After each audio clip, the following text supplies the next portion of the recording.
Welcome. In this video, I'll show you how to verify a DocuSign signature. Okay, you can verify that the document has not been tampered with by using the signature validation feature of Adobe Reader. Okay, make sure that you have the Acrobat or Adobe Acrobat Reader.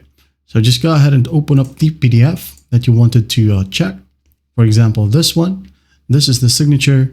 So what you'll do here is just go ahead over to the right panel, click on this signature icon. Okay, click on it. Now, once done, go ahead and go to the three dots and just click on validate all signatures. Okay. After that, there will be a check mark right here. And you're going to want to click on the drop down.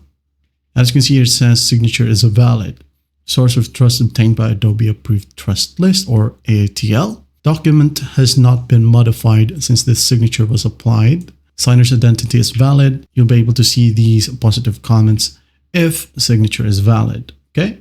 There are some times that it will say signature is valid, but with the multiple dots, well, that means that the document is valid, but could have minor issues such as untrusted certificates. Okay. Another one is the signature is invalid. All right.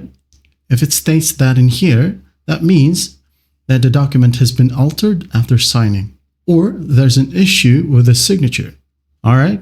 That's basically how you verify a DocuSign signature. Well, I hope this video helps, and I'll see you in the next one.